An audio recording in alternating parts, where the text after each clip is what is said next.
This is the Everyday AI Show, the everyday podcast where we simplify AI and bring its power to your fingertips. Listen daily for practical advice to boost your career, business, and everyday life. It's no secret that AI implementation at the enterprise level is pretty hard, right? Especially if you work at a company with thousands or tens of thousands of employees. And maybe you're seeing these smaller companies get all of these great gains from implementing generative AI. And you're wondering, how can I escape this AI inertia? How can our big enterprise company with so many moving parts pick up some steam in this AI world to keep up? Well, luckily for you, we have some answers for you today, as we have a leader at enterprise AI at Microsoft joining the show today. So I'm extremely excited for today's show. So before we get started, we're going to start, as we do, going over the AI news for the day. So if you're brand new here joining on the podcast or the live stream, thank you. Everyday AI, this is for you. We're a daily live stream podcast and free daily newsletter helping us all learn generative AI so we can leverage it to grow our companies and careers. So go to youreverydayai.com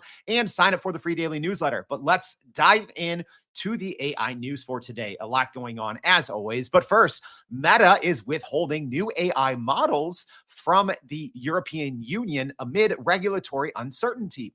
So Meta will not release its next multi-model AI model in the European Union, citing unclear regulatory guidelines, according to Axios.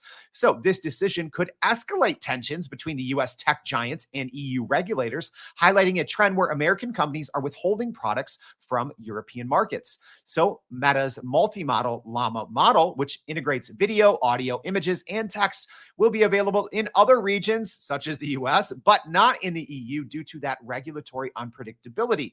So a text-only version of Meta's Llama 3 model will be available in the EU, indicating Meta's selective approach to product releases in the region. So Meta had planned to use publicly available posts from Facebook and Instagram users to train its models and had informed EU regulators well in advance, but received minimal feedback. All right, our next piece of AI news for today: a quarter of Japanese firms have adopted AI while many remain hesitant. So a new study shows that nearly 25% of Japanese companies have integrated artificial intelligence into their operations. So that's according to a Reuters survey conducted by Nikkei Research. Despite this, over 40% of firms have no plans to adopt AI, highlighting a divide in the technological adoption across corporate Japan. Yeah, that's right. I didn't stutter there. 40% of firms, according to this small-scale study, have no plans to adopt AI. Wild, right? So the study included responses from about 250 out of the 506 companies, and it was conducted earlier this July. So key motivations for AI adoption included addressing worker shortages, reducing labor costs, and accelerating research and development. All right. Our last piece of AI news for the day, at least for the podcast, some new healthcare and AI news out of Stanford. So a recent workshop by Stanford Health Artificial Intelligence, or Stanford HAI, as it's called, has highlighted significant gaps in healthcare AI regulation, pointing out minor tweaks won't suffice. So some findings from this survey, it found that only 12% of thought leaders believe healthcare AI should always have a human in the loop. Wow, 12% only believe you should have a human in the loop. That's a shocking number there. And also a strong 58% say human oversight is unnecessary with proper safeguards, while 31% support human supervision most of the time. All right. So there's a lot more, not just AI news, but just everything that's happening in the world of AI, new fresh finds from across the internet, tools, software, all that, as well as in the newsletter today. Go find out why OpenAI researchers have developed a model where it competes against itself. All right. So enough about that. You didn't tune in to go over the AI news. You are here to learn about how enterprise companies can escape the AI inertia, right? I can't imagine, right? I run a small business. I can only imagine when there's tens of thousands of employees, how AI adoption actually works. So we're going to have some answers today. So I'm extremely excited to have our guest for today. So please help me welcome Rajamma Krishnamurthy, the Senior Director of Leader Enterprise AI at Microsoft. Rajamma, thank you so much for joining the Everyday AI Show. Good morning, and thank you for having me, Jordan. All right. I'm excited for this one. And hey, shout out to Rajamma. She's one of only like a dozen of people who have joined us early West Coast time. So thank you for waking up early with the rest of our audience. And hey, to our live stream audience, thank you for joining us, Tara and Dr. Scott, Ernesto, Danny, everyone. Danny, sorry. If you have questions, please get them in. But Rajamma, let's just start. Tell us a little bit about what you do in your role in Leader Enterprise AI at Microsoft. All right. I've been in enterprise technology for most of my career. I was in HR technology in some companies on the East Coast before I moved to Microsoft 10 years ago. And over the last 2 years, I have moved into the working in AI. And I started with working in AI, leading an AI Center of Excellence, which is just something to kind of pull together people to move us out of the inertia. And I'll talk about it a little bit more later. And then I also now, after doing some of that work, I have moved into a role where I am actually a product leader in a product that is going to be in your desktop somewhere near you very soon. So that's what I do. And when I'm not doing that, I'm also a professor, adjunct professor at NYU, teaching technology and AI. I love this. So not only someone helping enterprise companies use AI at one of the largest companies in the world in Microsoft, but also someone teaching it. So I think we're going to have a lot of insights today, but maybe Rajamma, let's just start at the end.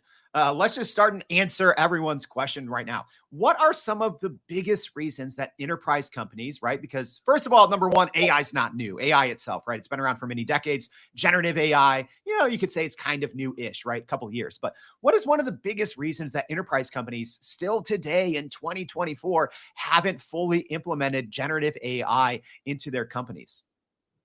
I think cost is a big factor. The understanding of what the ROI is against the cost is also a big factor. So nobody has said, oh, there's a lot of studies or it's going to reduce 40% of, it's going to increase your efficiencies by 40%, productivity by another 30% and so on. But nobody has the evidence in front of them. They can't touch and feel it. So people are finding it difficult to put the money where it is still studies and nobody has proved it out finally. The other problem is the education, to be able to having people know what AI is about, where they need to implement it, how they will get what they need to get out of AI is something that's another thing that stops them from thinking about this space. Yeah. And it's, just in about a 45-second answer there. I mean, what you just said right there, that's the $1 million, the $1 billion, or the $1 trillion answer that people are searching for, right? Like trying to understand the return on investment and the cost and education. I mean, those pieces are so important. But I'm curious, even for you, right? And I've had a handful of other people from Microsoft, and I love asking them the question, right? Because people who are building, Copilot and all these great AI features that we use. I just had an episode this week talking about the Microsoft Edge browser and how much I love it. But, what have you even personally seen yourself, or maybe in your department, in your experience, actually implementing generative AI from one of the largest companies in the world? How have you started to see, some of those things, productivity and efficiency, even if you don't have a specific stat? Maybe can you talk about what your experience has been, not just building the products that we're all using, but actually using them and benefiting from them as well? Sure. Let me talk about something that we all use daily, and so that you can relate to it. We all use our emails daily. I know you talked about Edge browser, and you're also. I use my Teams daily. This is how I do my work. The other day, I had to go find some document that one of my colleagues had handed over to me maybe 3 months ago or something like that. All I had to go into Copilot and ask, hey, can you give me a list of documents that Jordan handed over to me in the last 3 months? It gave me all the list, and it took me less than 10 seconds, 20 seconds to go find what I needed to, instead of combing through my emails, combing through all the documents, which would have taken me at least another 10 minutes. So just imagine, just that little act of doing that has been so valuable to me. I use generative AI or Copilot daily in my work. Whatever I do, and it gives me the summary that I need to, what I need to focus on today. So whole lot, it's the personal assistant that I don't have to pay for, and it helps me kind of get through my day in a much more easier way. So if you talk about productivity, it gives me the time to kind of go do my real work, which is I need to think about strategies. I need to think about the products that I'm building. I need to think about where I need to take that, and instead of like worrying about which document that I need to go find in the next 30 minutes. Yeah. And, I'm sure that, you and your team there spent a lot of time working with these large enterprise companies, asking some of these same questions and trying to find some of these same solutions. Let's just say, assuming companies have Microsoft 365 Copilot, right? Like, where do you start with enterprise companies? Obviously you have to have conversations around governance and data security, but let's just say after companies have that piece figured out and they're like, okay, where do we start? Where do we start, seeing some of this ROI? Where do we start seeing some of this increased productivity and efficiency? Where can you point enterprise leaders on, hey, this is a great place to start to see some of that return? First of all, I don't think the AI is the destination. AI is your enabler. It's your accelerator. So we need to make sure that you're not looking at how do I implement AI. Instead, you're actually focusing on what is my business strategy? What are the business problems I need to solve? Where do I need to be in the next 2 years, 3 years, 5 years? And where can AI help? For example, if you want your customers are not happy with your customer support, or if you're having problems with, let us say, even internal employee shared services, where do your problems lie, and how do you actually kind of go after it? And I think those are some of the things I would focus on, the business strategy. So if somebody explains that, oh, you know what, if I can get the customer support thing solved, I can actually start thinking about focusing on my marketing problems, focusing on creating new products and moving my company forward, then go after it. Look at these are to me, having things like customer support or employee support, and those things are low-hanging fruits in your company. And these are the easiest things to fix, because AI can read your content that an individual was doing, can summarize answers, can personalize solutions for whoever is asking those questions. These could be where I would start. These are not sensitive use cases, even by a EU AI Act reading. So this would be some things that I would absolutely encourage customers to think about. One thing that I'm always thinking about is where companies are at now, right?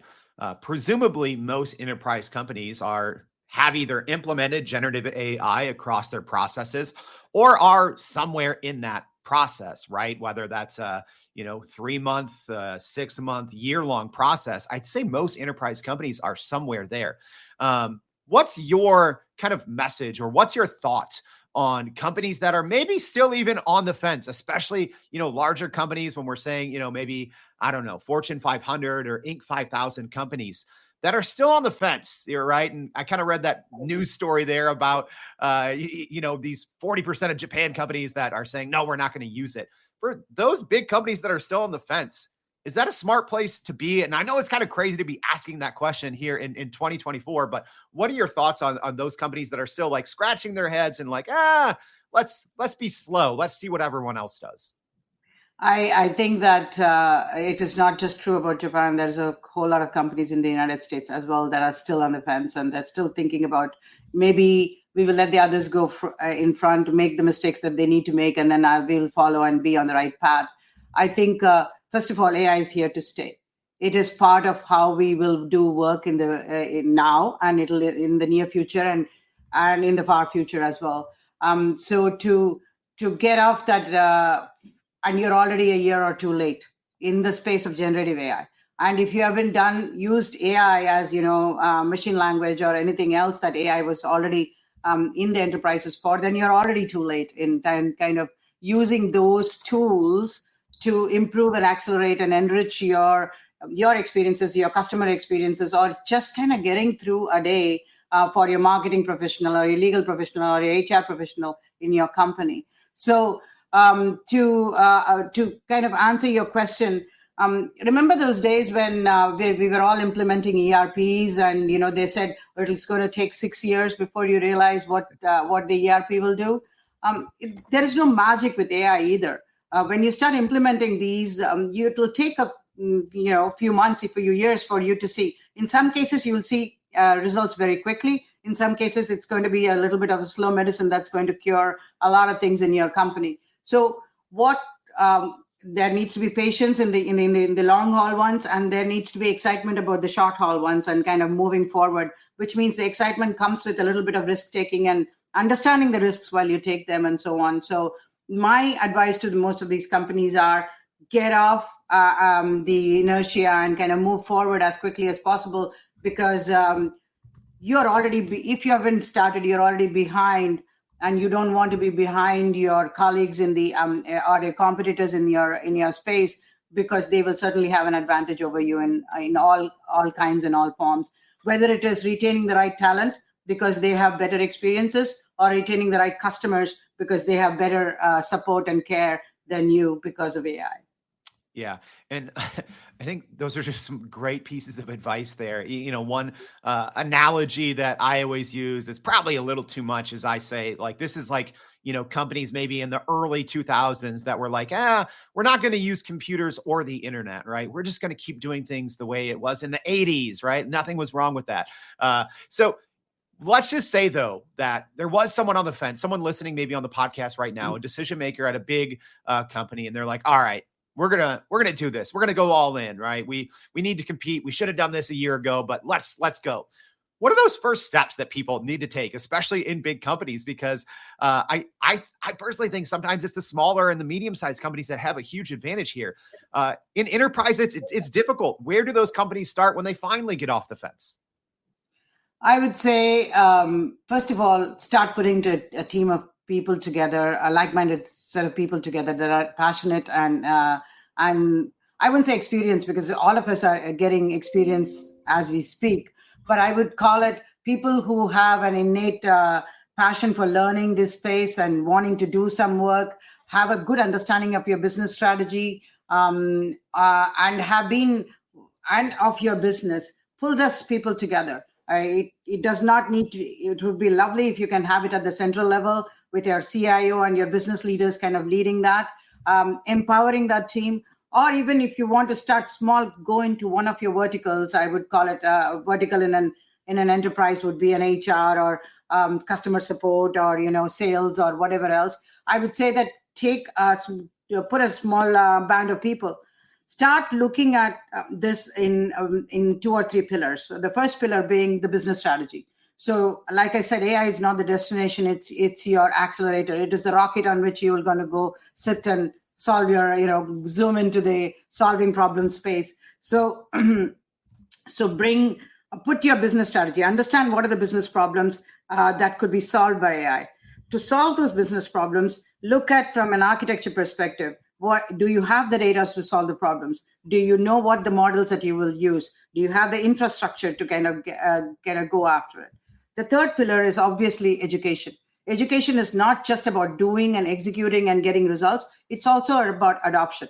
So ensure that you're educating your various levels of organization that needs to be educated about how AI is going to help their work, how they need to future-proof their own careers, because AI is here to stay. So if there is reluctance on their side, it is all, we can sell that by making sure that they know that this is not just about the company, it is also about them, because the next job they want to find is going to ask for AI skills. Similar to how today people, even about 5 years ago, people were asking for Excel skills and, computer skills and so on. And for engineers, it was about cloud skills. Now it is all about AI skills. So, excuse me. So there is that. So the third pillar I would call is education or culture, the adoption and so on.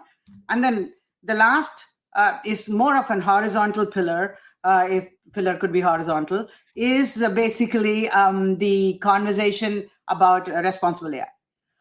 Everybody needs to be educated about how to use AI responsibly. How do you think about it? How do you go about it? From the very inception of what projects that you need to choose to how do you test for it? How do you put it into production? How do you make it explainable and transparent to whoever is using it? And then how do you monitor that for any kind of ethical aberration? So I would say that all of these four things, get that started.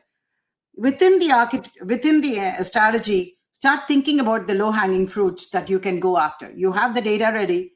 You can easily get a model. You can easily ground it to whatever data that you have, and you can start the ball rolling on those. Like I told you about, anything that can read your content and answer questions is the most easy space. So think of areas where you can do it very easily, whether it's customer support or employee support or anywhere else where you want to summarize or create content. Go in and go get that done as quickly as possible. Are you still running in circles trying to figure out how to actually grow your business with AI? Maybe your company has been tinkering with large language models for a year or more, but can't really get traction to find ROI on Gen AI. Hey, this is Jordan Wilson, host of this very podcast. Companies like Adobe, Microsoft, and NVIDIA have partnered with us because they trust our expertise in educating the masses around generative AI to get ahead.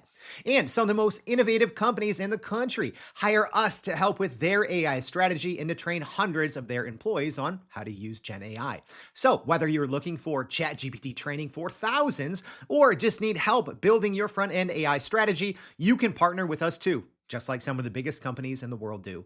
Go to youreverydayai.com/partner to get in contact with our team, or you can just click on the partner section of our website. We'll help you stop running in those AI circles and help get your team ahead and build a straight path to ROI on Gen AI. Y'all, my fingers hurt from typing so many notes from Rajamma here. She's just dropping so much great advice. So one thing that I picked up in there is talking about even your next job, right? AI skills are going to be a requirement, and you talked a little bit about being also a professor at NYU of AI. With that in mind, what would you say? Especially for students, because I don't know, and let me know if I'm wrong here, but I think that maybe some of the skills that we've built over the course of decades, right? People who are in the middle of their career, they've really been rewarded for their institutional knowledge, right? Oh, they know something that very few people in the company know, so they get rewarded for that.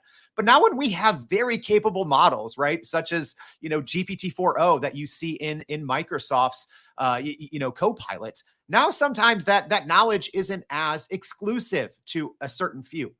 Our students or our people who are working AI first, working AI native, are they at an advantage for their careers that we maybe haven't seen or understood yet? No, I don't think so. And the reason is, you have the institutional knowledge you had, or you have been using that to think through. I mean, you're not going to talk about institutional knowledge. You're using it as the foundation to make decisions. So now somebody else is going to provide you with all that knowledge, and if you have to make the decisions. So the thinking part of what you are, the intuition part of what you are, the instincts and the insights that you were able to generate with that still works. So one of the things that I tell my students is that, we have been across any of the professions that we are working with, we've got to start thinking about how do you bring that in, which is how do you read data and make decisions? And that is so that kind of help, yes, I have used this analogy quite a few times, but basically think of the AI right now as your golf caddy. It's going to bring you all of that, I don't play golf, so in any case, carries your bags. It will tell you what iron to use. You've got to pick the right iron to use, because this is what it's going to take to kind of move forward with the next shot. So that is what you need to know. You need to be able to look at that bag full of, even if the caddy is suggesting to make your decision, that decision making, that thinking power will always remain. And so we need to teach our students how to read data, how to take other people's suggestions, how to bring in your own thinking part of it, how to be intuitive about your decision making from all of that information that will be laid in front of you, basically. But the best part is, you don't have to have the grunt work to go find the information. It's going to be made available to you. I love that part. I'm really jealous of the next generation of workers, because this is going to be, you will be doing the fun part of your work mostly, and the grunt part of the work will be done for you. That's going to be very exciting. Yeah, that's a good point, is, the future of, knowledge work, which I know someone, Bob here is talking about, and, who knows what that future will be. But I think you kind of just answered it right there, where, hopefully spending more time, I like to say more time on the meaningful and less time on the mundane, right? Those mundane knowledge tasks. And I love that example that you gave there of AI as your golf caddy, right? I'm trying to learn golf. I'm terrible at it. But I think that's good. That's a really good example. But getting back to enterprise and getting back to implementation and this whole concept of, getting over this inertia, so to speak. Is this one of the first times ever, I think, but I want your thoughts on this. I think historically, it's always been the enterprise companies that, only they could afford a certain, software solution. Only they could implement and have the best technology. But now it seems like, for the first time, anyone with, $20 or $30 a month can go get Copilot Pro, as an example, and use a similar technology that the biggest companies in the world are using. Is that true, right? Is this, maybe, do you think it's one of the first time the playing field is actually kind of level? And then if so, maybe on the flip side, what's some advice for some of those smaller companies to chase after those enterprises? I certainly think technology per se actually democratizes a lot of these things. I mean, whether it was the cloud, whether it was the internet, or now AI, more so than ever. So, for the smaller companies that can move fast and that have the advantage, move fast, get the advantage.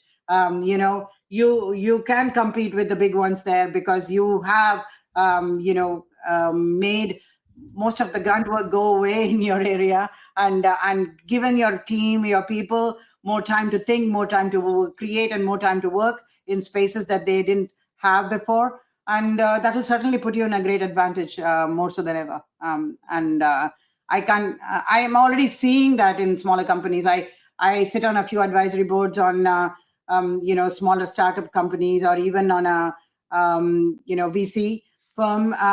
And I see that there is just that excitement, and I see how quickly they are adopting to it. And not only, AI companies, but also companies that are not AI, kind of bringing AI into their space.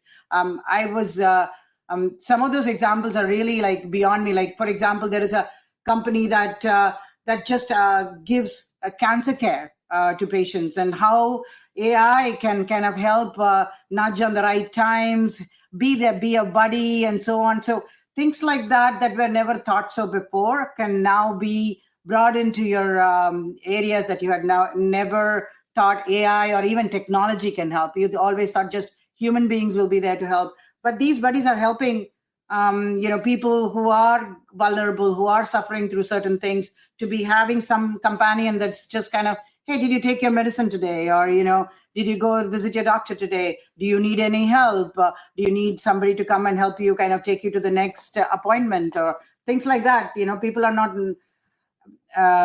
don't have to just rely on some other human being, but they also obviously, in any such cases, you want humans in the loop, you want human care, but you also need the structure that comes with some, in cares like this can be provided by AI, basically. Yeah. And Rajamma, getting back to something that we talked at the very top of this show, right? When we said, hey, let's kind of fast forward to the end and talk about what are some of the reasons why there is this AI inertia and why it takes so long for enterprise companies to gain momentum. And, some of the things you said is cost and understanding the ROI. But real quickly, I wanted to talk about the educational side because I think that's ongoing, right? And at least from my perspective, it can be hard for companies to become educated when the pace of development seemingly is impossible to keep up with, right? I follow AI every day. I have a daily AI live stream podcast. It's hard for me. So I can't imagine for people that aren't spending hours a day. But then, related here, Tara's question is, what are some examples of training in organizations that you've seen successful? So yeah, how can companies both educate and train their employees to keep up?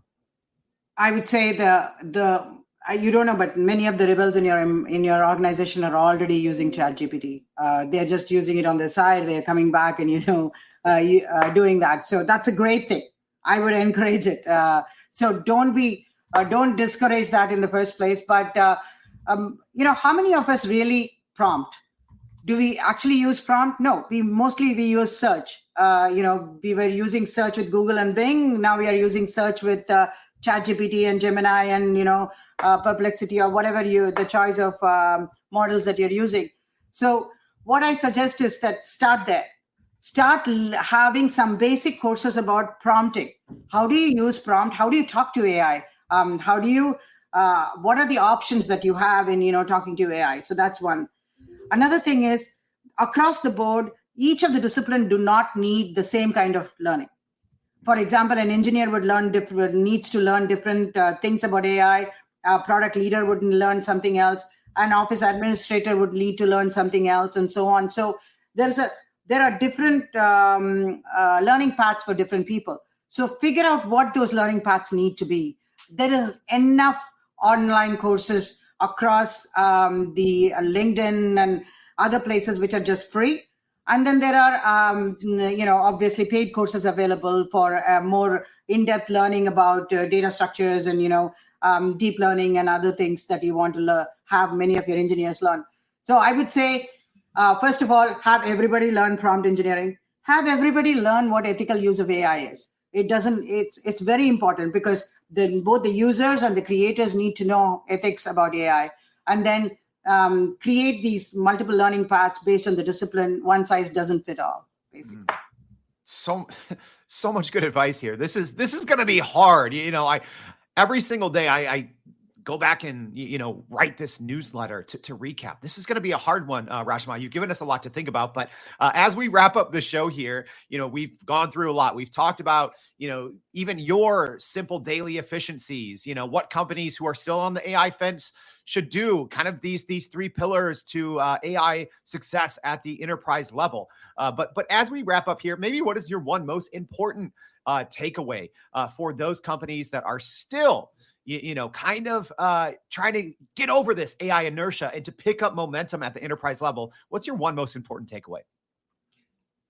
Like I said earlier, AI is here to stay. You can't avoid it. If you avoid it, you will be behind your competitors. Start thinking about spaces where you will feel the most comfortable and just kind of move out of your inertia. I would say, don't worry too much about the cost and the ROI just yet. Start experimenting, because with learning will come comfort, and with comfort will come the next steps in moving into bigger spaces.